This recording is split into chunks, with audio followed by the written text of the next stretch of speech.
This is J. Krishnamurti's second public talk in Bombay, 1977.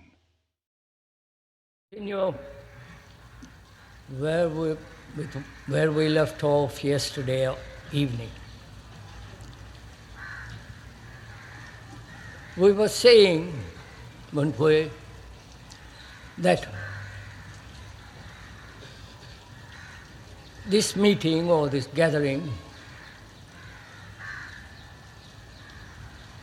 is intended primarily with the transformation of the human mind, all the human travail, sorrow, pain, misery. And communication is important, that we understand each other, that we think together and take a journey together, exploring our consciousness, our whole activity, both political, religious, economic, and so on.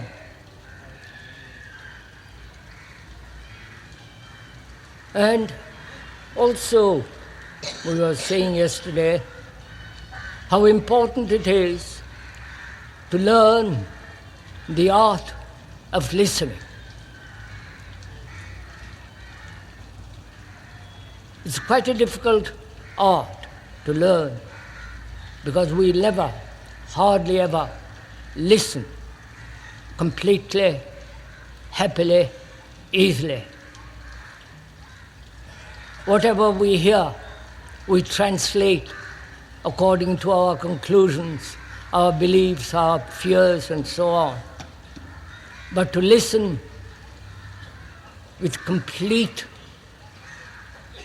seriousness, with complete care and affection, is in itself a great miracle. Because I think when one listens completely,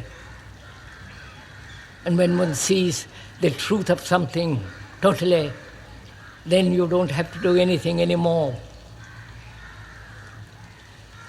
And we were saying yesterday, the content of our consciousness is consciousness. Whatever the content of your mind, your heart, which is your consciousness, the content of that makes consciousness. Without the content, conscious as we know will not exist. And we were saying yesterday too that one of the contents of this consciousness is the endeavor, the attempt, the constant struggle to become something or other, positively or negatively. Please, as we said yesterday, we are thinking over together. You're not listening to a particular talk or ideas. We are exploring together your mind, your behavior, your way of life, the way you think, your motives, your whole purpose of existence, and all that. We are going to investigate all that together. Together means we are sharing together. We are thinking together. So it's your responsibility to share, not merely accept or deny what is being said. And we also said yesterday, the content of our consciousness is not only the constant endeavor to become, but also the various psychological wounds that we receive during our life. And whether it is at all possible to be free of those wounds, because it's very important. Unless one is free of them, one becomes violent, aggressive, and when there are hurts, there is no possibility of affection, love. We talked about it considerably yesterday. And also we talked about disorder. Our consciousness is in disorder, that is, in contradiction, opposing one desire against another desire, one action against another action, saying something and doing something else, which is contradiction. The contradiction exists when there is comparison, when there is imitation, when there is conformity. And there is disorder also when you accept authority. We went into that. Authority not only in every phases of life, especially in so-called psychological or religious field. And this evening we are going to explore further into the whole movement of our consciousness. I do not know if you have not noticed that our whole existence is based on thought. Whatever you do is based on thought. All the technological world is based on thought. The religious world is based on thought. The political, the social, everything that man has done or will do or has done previously is structured based on thought. I think that's obvious. And it's important to understand what is the nature and the structure of thought. Because all our civilization, our culture, all our activity is essentially based on thought.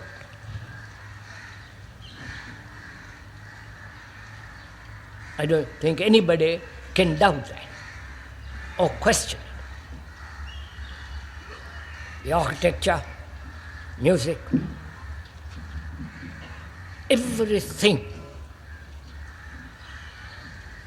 not only linguistically, the technological progress,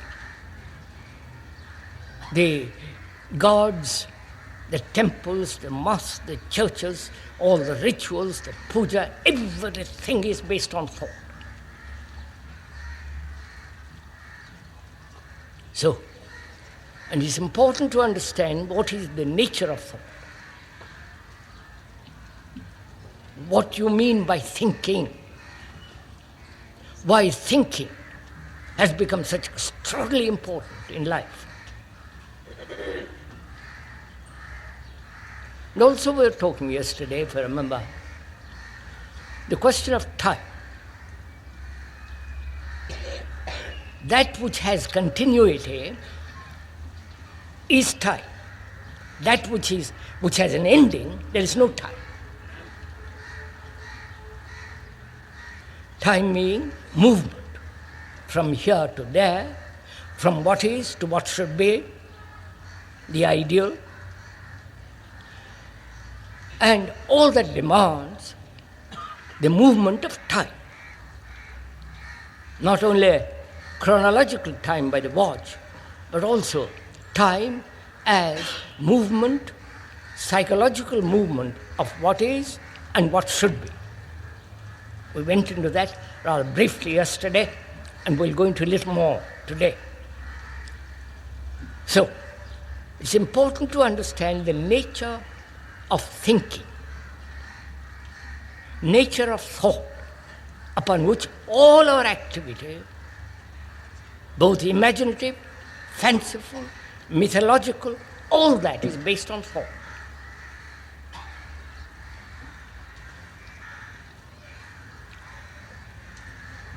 Thought is limited.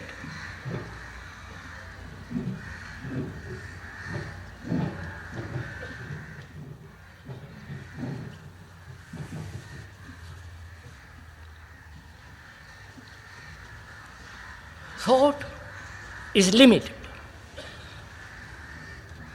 Thought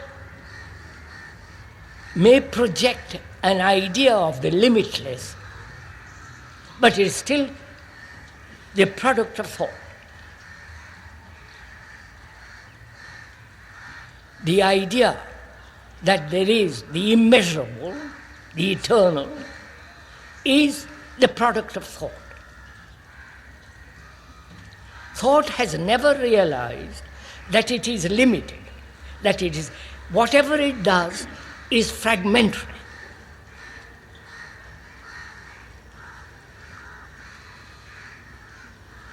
And so we must examine together what is thought, why thought has become so extraordinarily important in life, whether thought can solve our human problems at all, whether what place has thought in meditation, what place has thought in affection, love. So, and apparently, for most people, thought is the basis of their life. We must understand whether it is limited, whatever it does must be fragmentary, and so on. That's what we're going to examine together. And I mean together. That you don't merely accept what the speaker is saying, denying it or accepting it, but investigating, taking a journey into a very, very complex problem. Therefore, it needs attention, care, and also it needs a great deal of affection. Because love is not of time. Love is not a thing remembered. And you must have real affection, care, attention to investigate, to take a journey into a very, very complex problem. And I hope you have it.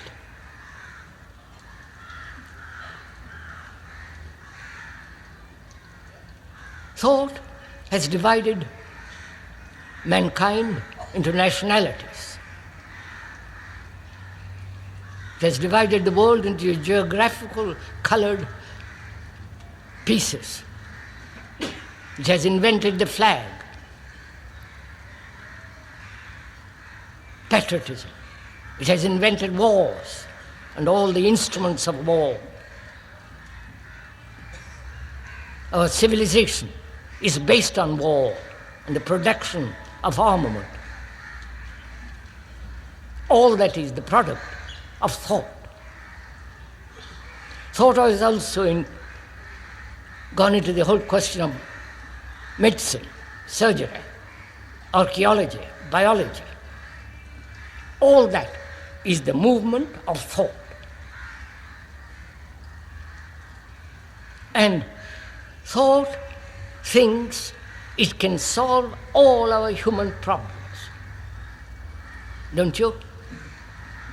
If we would only think clearly, we should be able to solve our problems. Now we're going to question whether thought can solve our problems, human problems, not technological problems.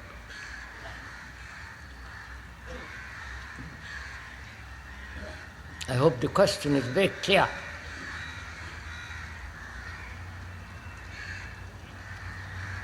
What is knowledge upon which thought is based? Knowledge is experience. Experience brings knowledge. Knowledge is the past. Please follow all this. Mankind has had experience millennia upon millennia of experience, accumulated knowledge, stored up in that knowledge in the brain, and which becomes memory, and the response of memory is thinking. Right? That is, thought is the response of the past. Therefore, it is fragmentary. It is not whole. Right? Please don't agree. Be very skeptical, doubtful. But skepticism must also be kept on a leash like a dog. You must let the dog run sometimes in the park, but it must be kept on a leash. So in the same way, you must have a great deal of skepticism, doubt, but it must be held lightly, with grace, with beauty. So we are asking, don't please accept, but investigate, explore together, because we are concerned with your life, with your daily torturous life, a life which has become so ugly, so confused, so brutal, so meaningless. We are exploring into that. And that life and its activity is based on thought. And thought is the response of memory, memory being the accumulated experience as knowledge, which is the past. Right? That's clear. So, the memory is a movement in time. I hope you're following all this. Memory is a movement in time. And that movement meets the present, modifies itself, and goes on. If you are a Catholic or a Hindu or a Muslim, which is the conditioning of the mind, which is the past, the tradition, meets the present, modifies itself by becoming not Catholic or becoming a Hindu or Buddhist or something, and modifies itself and goes on. That is the movement of time as memory. Right? I hope you understand all this. Please watch it in yourself, much simpler. If you watch it in yourself, how you think, you will see this process. So, thought is a movement in time and measure. The more and the less, the better and still the better, which is measurement. Right? So thought is a movement in time and measure. And thought realizes that it is constantly in flux, in change. You think one thing one day, modify or change, and move to another thinking. So there is constant change of thought, modifying itself or holding on to a particular belief and so on. So thought, please follow this. You watch it in yourself. Thought realizes that it is in flux, in change, and establishes the thinker as being permanent. You understood this?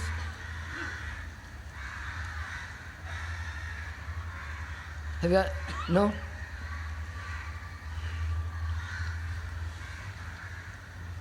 Haven't you noticed? There is a thinker, isn't there? In you there is a thinker. What is that thinker? Is there a thinker without thought? Thought has created the thinker. Because thought realizes its nature, its changeable nature, its limited nature, and creates the thinker as something permanent. I am. I must be. The thinker becomes the permanent entity, created by thought, because thought feels it is changing, and so it must create something which is permanent, which is stable, which is secure. Understood? Yeah. May I go on? So, thought creates the thinker, and the thinker is the past, as thought is also. Have understood? Both are the result of experience, knowledge. But thought has created the thinker which assumes a status of permanency. Right? So there is a division between the thinker and the thought. Right? And so the thinker is always trying to control or shape thought. Haven't you noticed? I must think differently. I must control my thoughts. That is, the thinker exercises authority over thought. Is this all fairly clear? Are we following each other? So, if you get this point, that the thinker is the past, as well as thought, and the thinker is always the observer, is always the entity that says, I must not. I should be, I shall not be.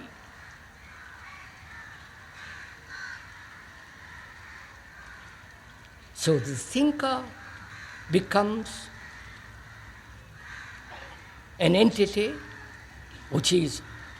in which there is stability, assumed permanency. So there is the thinker and thought, a division. But the thinker exists only through thought. Right? It cannot exist by itself. So the thinker is the thought. Right? So there is no division between the thinker and the thought. So the conflict between the thinker and thought comes to an end. I wonder if you see this. Because all our life is one constant struggle, effort.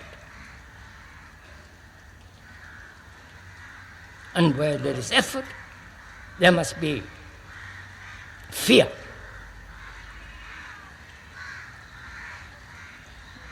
So, the thinker is the thought, but thought has made the thinker something separate from itself. Understood? Therefore, thought is the thinker. So you eliminate altogether the division. There is only thinking, not the permanent entity who thinks as a thinker. Got it?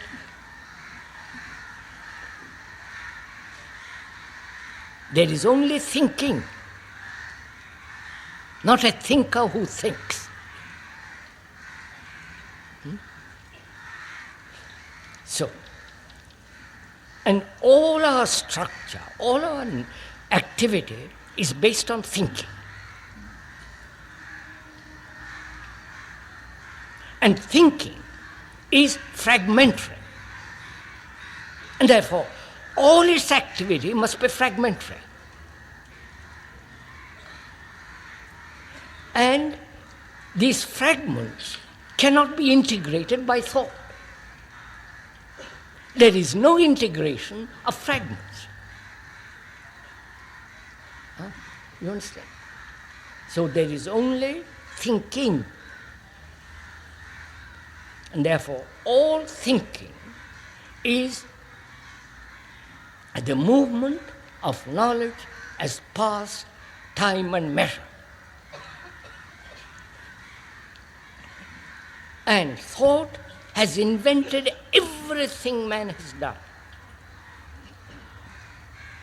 His economy, his war, his religion, his rituals, his prayers, his petty little gods, everything. And thought is a material process.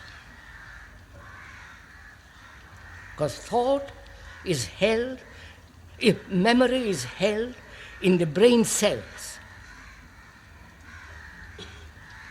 And so it is a material process. Thought is never spiritual. It may invent the God which thinks it is spiritual, or suppose that there is a state that is spiritual, but it is still material process, as long as there is thinking. Got it?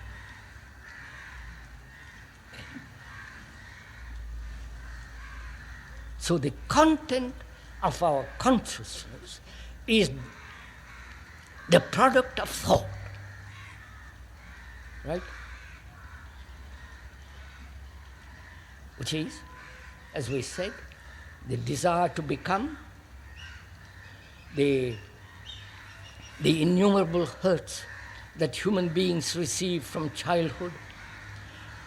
And those hurts can be wiped away, as we said yesterday, only when there is no image of yourself at all, when there is no image of you. We went into that, I won't go into it. And also, thought has created this disorder, right?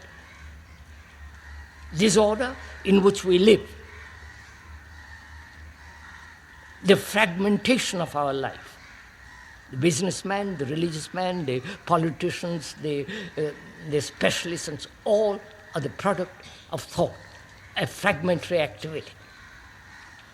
So the content of our consciousness is the product of thought in time as measure and movement, right? One of the products of thought is fear.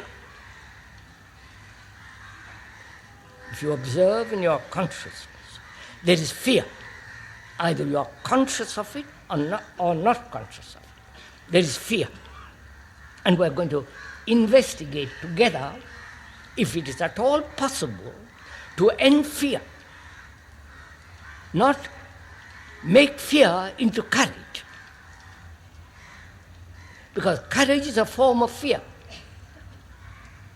So, whether it's possible to end fear.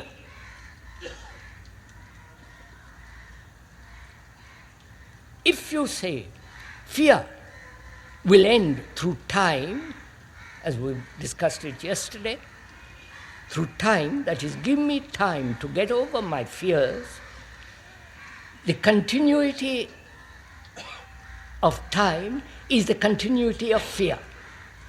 You understood? Got it? So, we are inquiring into the question whether fear can be ended, not changed into something else. Right? So we are going to inquire together into the question of fear. Your fear.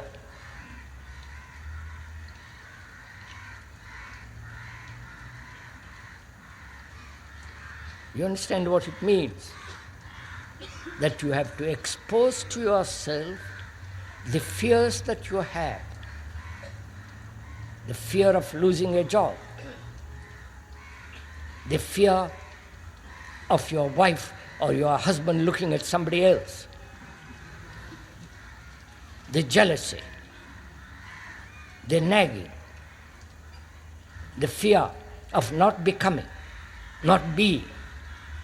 The fear of not achieving something you want. The fear of not being possessed and to possess. You following all this? The fear of not being loved. You don't know anything about that fear, do you?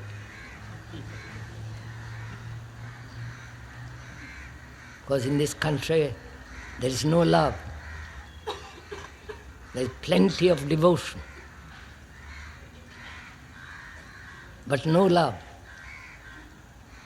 Devotion to something is a projection of your own desire, of your own want, which means the devotion to somebody is the devotion to yourself.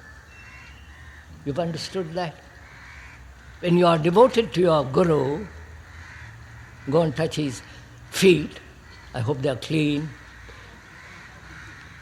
And when you touch his feet, you are touching the image which you have created about him for yourself. Therefore, you are touching your own feet.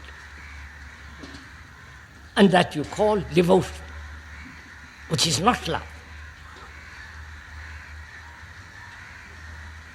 So, you are investigating into the question of fear. The fear of being alone. The fear, you know what that word alone means? All one. See the beauty of the word alone means all one. And the fear of being lonely and the ultimate fear of death. Fear of the unknown. We're going to look at all those fears, not in detail, but we're going to find out what is the root of fear. Your fear, not mine.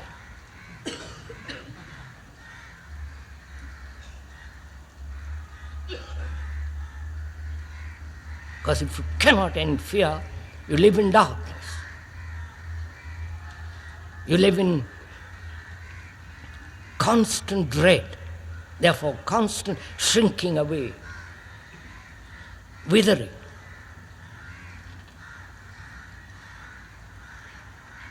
You're afraid of your gods. You're afraid of your neighbor. You're afraid of your husband or wife. So what is the root of fear?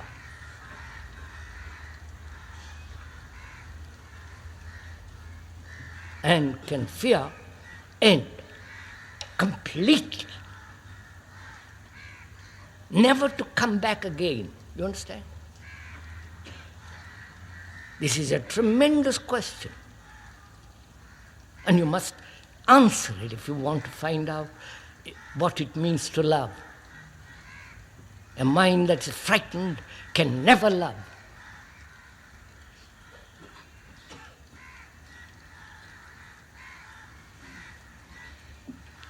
So what is the root of fear? We're not concerned with the trimming of the tree of fear, the leaves and the little bits here and there. We are trying to find out the very root.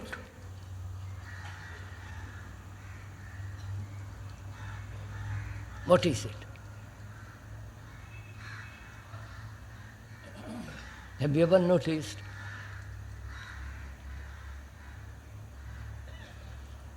fear comes to an end when you have no time. So time is fear. Time has the past, time as the future, time as the present. You understand? If there was no tomorrow, you wouldn't be frightened, would you? No tomorrow, you have to. You are in front of nothing. You are not allowed to have time. Would there be fear? Do go into it carefully. Don't please accept anything anybody says, or especially the speaker says. Investigate together. Because a man who lives in fear is already dead. He's insensitive. He shrinks within himself. He becomes brutal, ugly. He has lost all relationship with nature. So it's very important to find out if it is possible to end fear altogether. Not only the conscious fears, but also the hidden fears.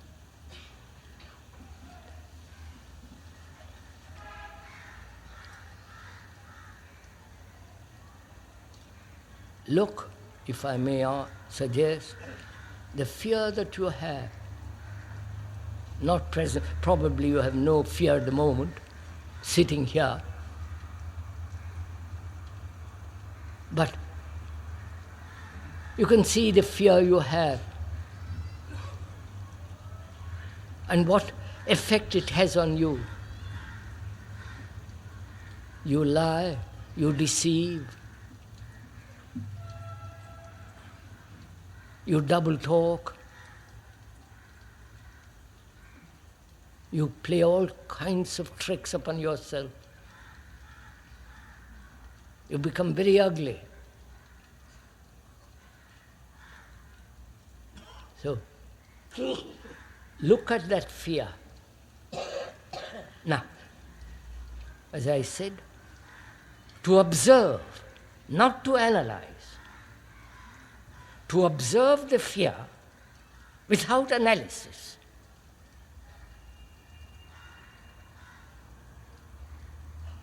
Because analysis implies duality, the analyzer and the analyzed. The analyzer is the analyzed. So, it becomes very important how you observe fear. Is fear the word? Does the word fear create fear? Or is there fear without the word? You're following all this? Huh? Are you watching yourself? You know, I'm afraid. All right, as an example, I'll go into myself. I am not afraid, I assure you.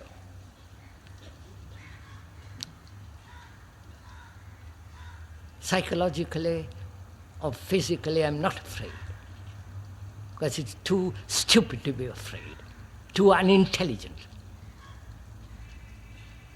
It destroys all sensitivity, all affection, care. So, but we are going to go into it. I'm afraid. Afraid of what?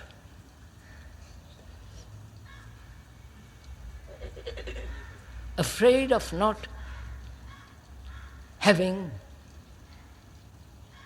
of not being certain.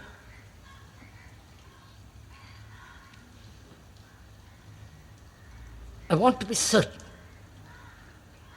about everything in life. Certain about my belief, certain about my God, certain about my position, you follow? Certain. And I see around me, everything is uncertain. Everything is in movement, right? Change. But I want to be certain. I want to have security in belief, in my gods, in my bank account, and so on. I want security. So I'm afraid of not being secure with my wife, with my husband, with my etc. I want to be secure. And that breeds in me fear. Now, how do I observe that fear? You're following? Please, I am examining this. Examine it for yourself as I use me as a mirror and then destroy the mirror. That is, I'm afraid. I say, what is fear? I know there is fear, this feeling, the sense of apprehension. What is this fear?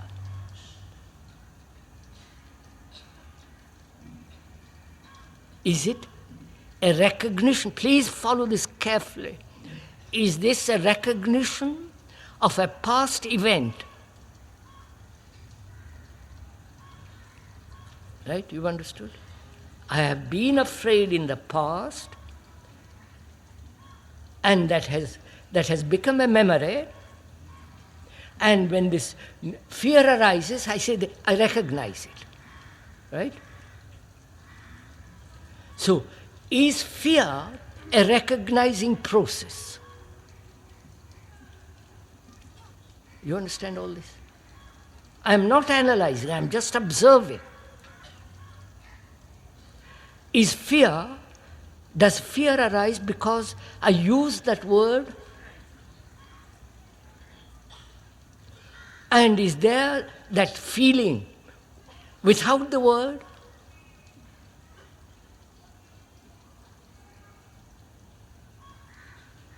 And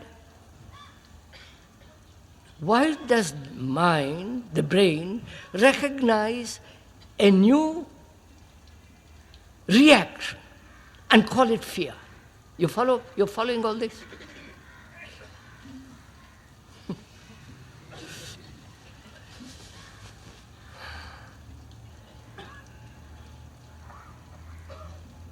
It is absolutely necessary for the mind to be free of fear.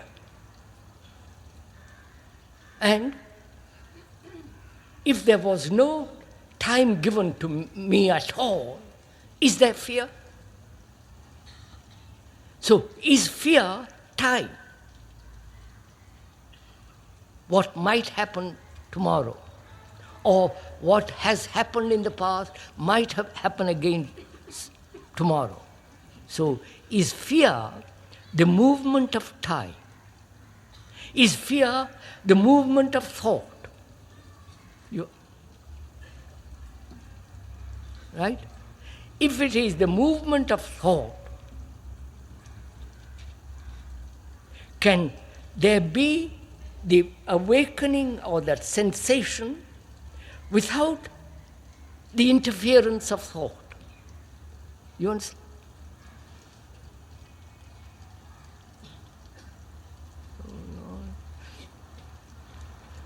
You understand my question, sirs?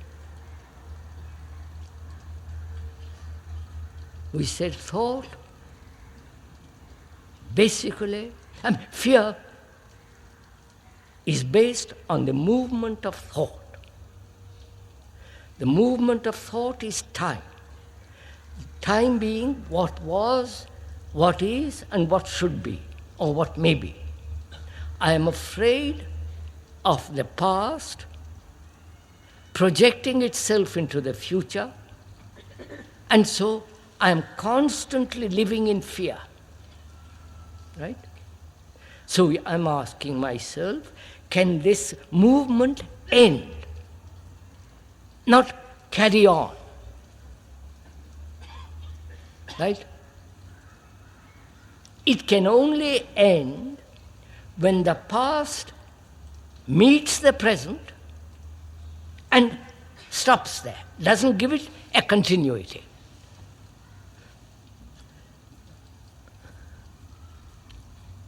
Are you following all this? Exactly. I am afraid of losing my belief. Personally, I have no beliefs at all of any kind. But suppose I have a belief, and I'm afraid that I might lose it. Because belief supports me, gives me strength, gives me vitality. It may be neurotic belief, and all beliefs are neurotic anyhow. So, but I accept that. It gives me vitality. So, but that is the past. I believe. Meets the present, modifies itself, and goes on in believing in another thing, or modifying that belief. I am saying the belief meets the present and ends there. That is to have no belief. Because then there is no fear. You understand my question? Oh Lord. How am I to convey this?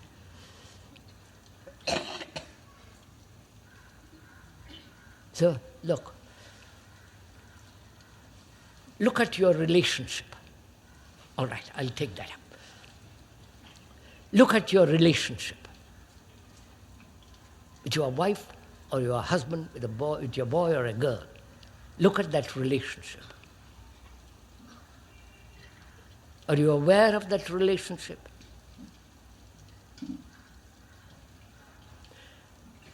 And when you are aware of that relationship, what is that relationship based on?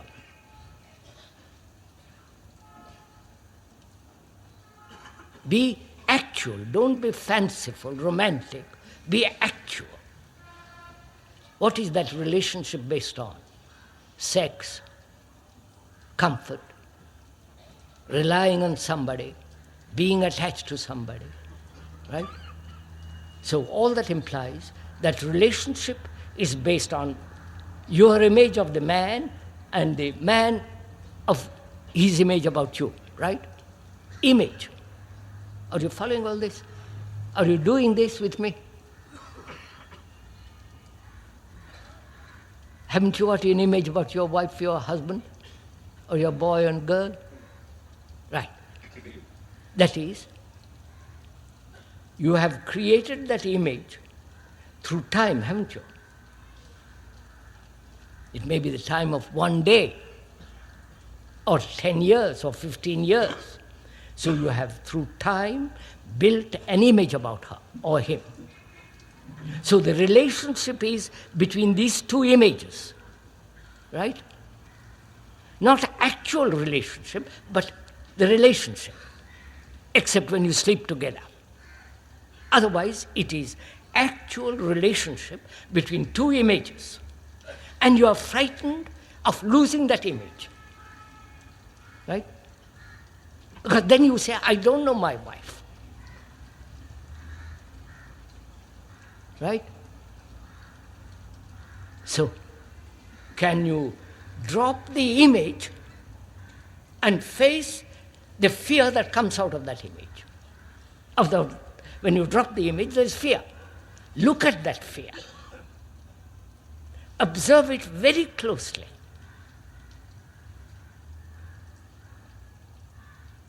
Now, how do you observe it? The fear is you. You are not different from the fear, right? So do you separate yourself and say, I am different from fear? Or do you say, I am fear? You see the difference? If you say, I am different from fear, the I am is created by thought as the thinker who is the past, trying to control fear, trying to change fear, rationalize fear. But if the fear is you, which is actual, then there is a totally different kind of action. You see this? That is, oh my Lord, aren't you aware of your own life? Have I to tell you all these things so obvious? All right, I've got to.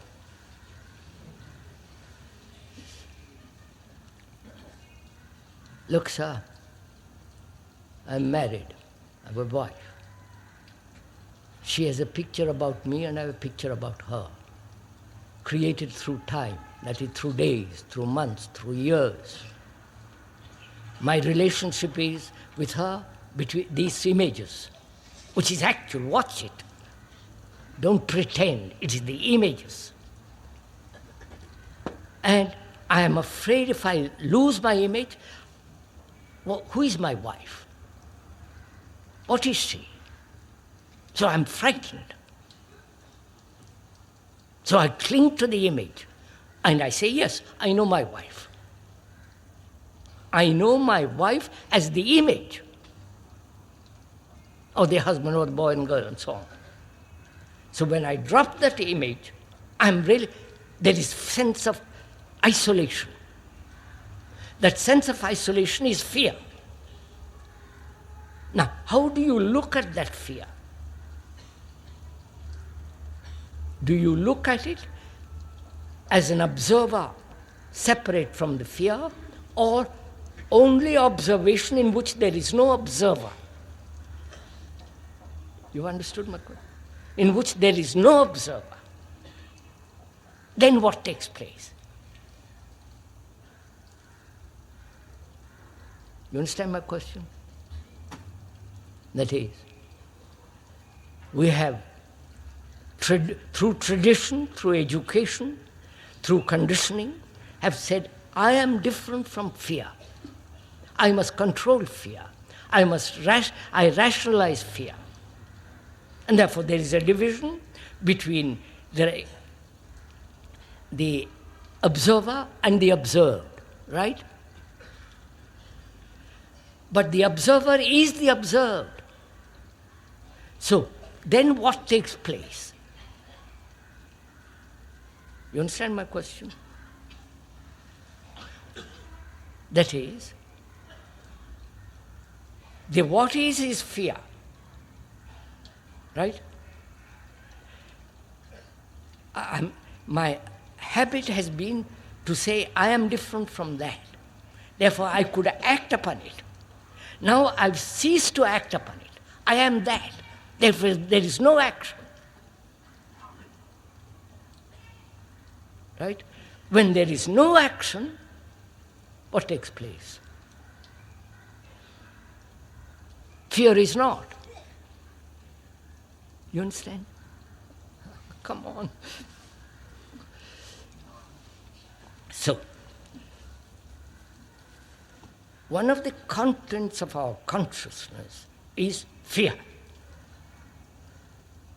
And we are talking about the ending of fear, the ending of the content of consciousness, because that is absolutely necessary.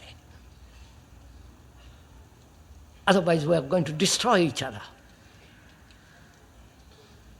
through nationality, through wars, through all kinds of horrors that are waiting man. And the other factor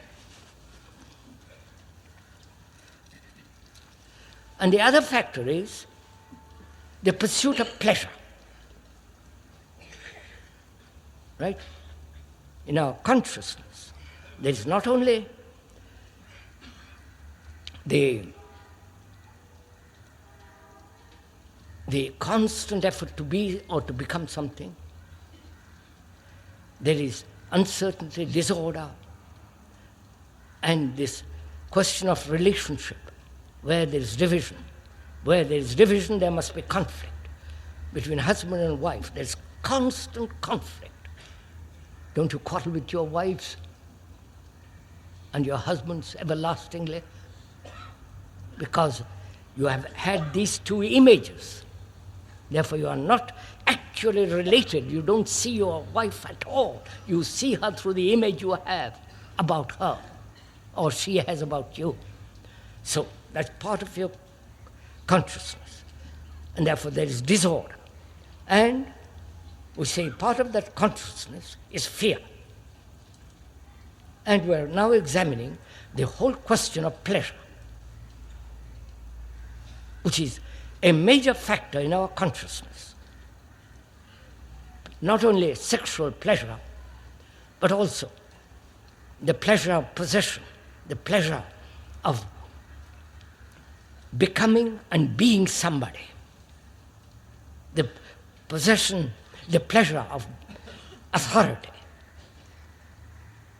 Have you noticed the pleasure you have when you are little above somebody else? Haven't you noticed it? The pleasure of a man who he thinks he's bureaucratically a little bit above.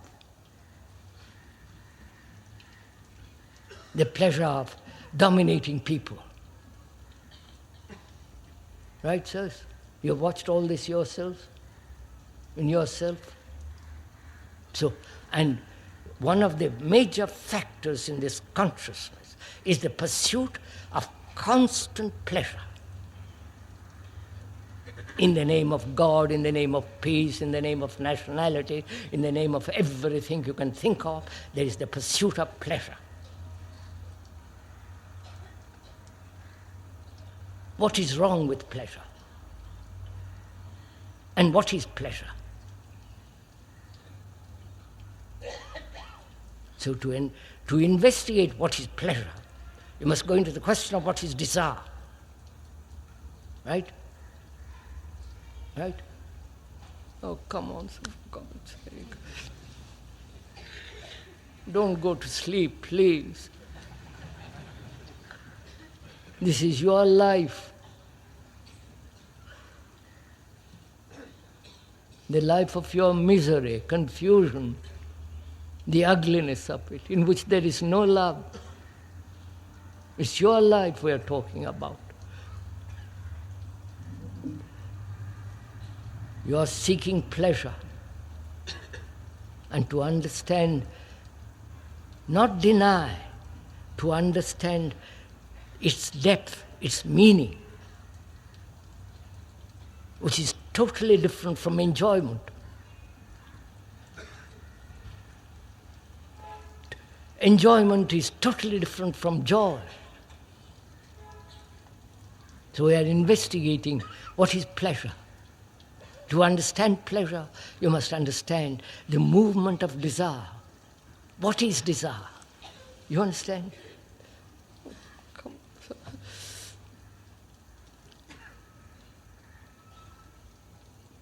What is desire? You desire so many things, don't you? Power, position, new sari, new job, better guru. Oh, sir, you laugh. For God's sake, don't laugh. This is your life. Face it. By laughing, you try to brush it away. So what is desire? Against which all religions have said, don't have desire. Control it, suppress it, in the name of God, in the name of peace, whatever it is. Right? So discipline yourself. Don't have desire. Don't look at a woman. Don't look at nature. Don't look at the beauty of a lovely evening. So what they have done to you is, what you have done to yourself is, you have destroyed beauty.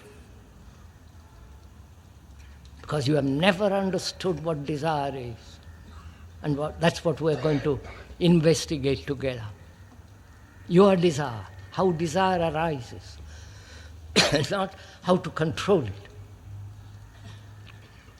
You know, sir, the word discipline means to learn. It comes from the word disciple, the one who is willing to learn, not one who is willing to conform, to obey. So we are learning together what is desire.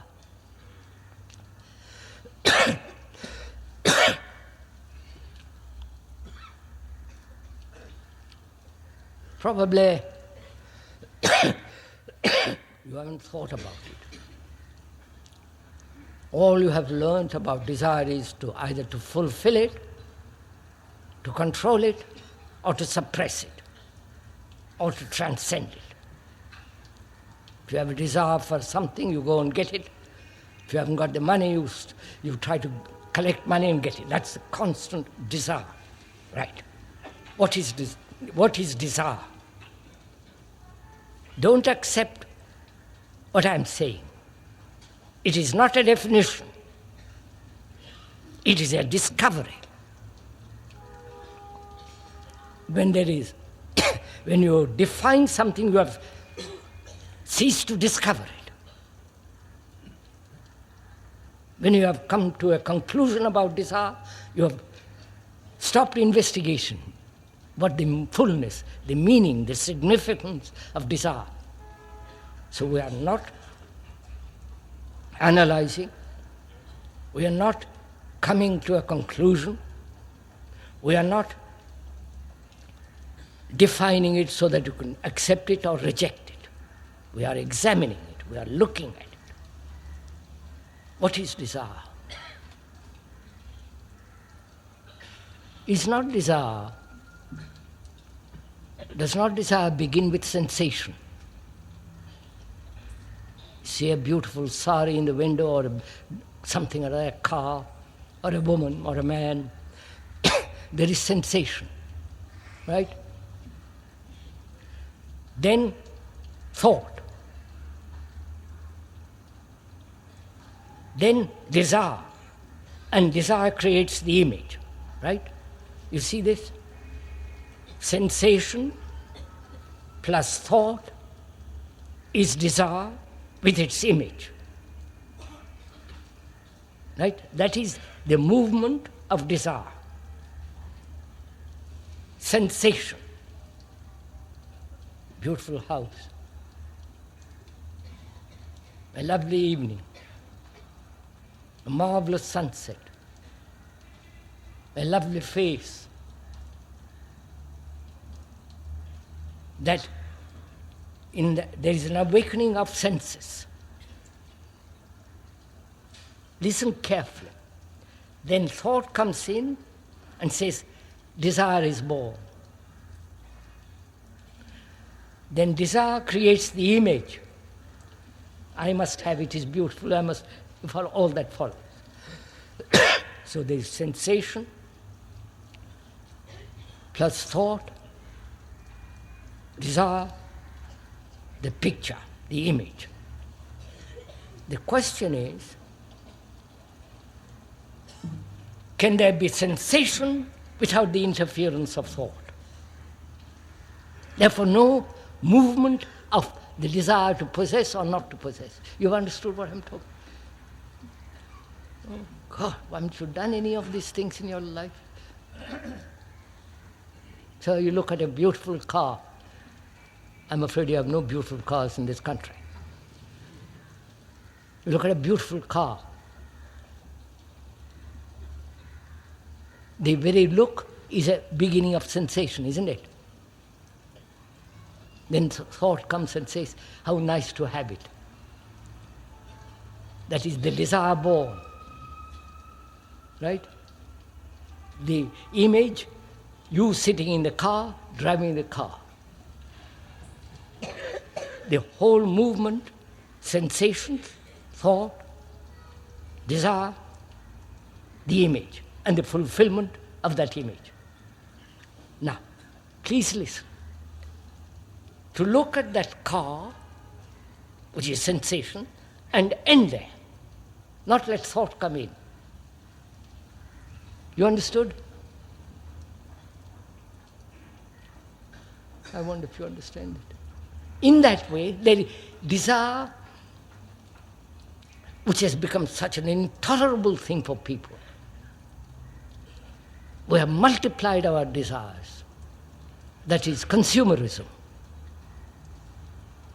right? And societies and civilizations are based on consumerism. The more, the more, the more. So, to understand this without any effort of control,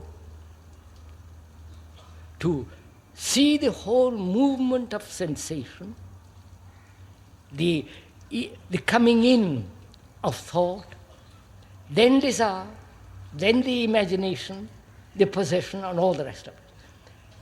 But to be completely aware of the sensations and end there. You understand? Then you will find when there is total, complete awareness of, with all your senses, if you have ever done it, with all your senses, to look at the car, to look at your woman or a man or the sunset, or something extraordinarily beautiful like a mountain and glaciers, snow and the lakes and the movement of the wind in the leaves, to see all that, which is all sensation. And in there, when you are looking at something with all your senses, there is no desire, because then there is no thought. The moment thought comes into being with sensation, the whole complexity of desire arises. And desire is the pursuit of pleasure, sexually or in so many different forms. So there is the pursuit of pleasure, there is enjoyment, and when there is enjoyment, the thinking about that enjoyment becomes pleasure. You're following all this? Oh. And when there is joy, joy is something you can never invite. But once you have, it is there and gone, there is the remembrance of it. And then thought says, I must have more of it. Then the pursuit of pleasure begins. You understand all this? So, the content of your consciousness are all this complex disorder and battle within yourself. And we are saying a transformation. The ending of all that is the beginning of something totally new, which you cannot possibly imagine or invite. So we'll also go into the question of death, love, compassion, and what is meditation, not how to meditate, but what is meditation? We'll do that in next two talks, because this, otherwise we can't fill everything in one talk.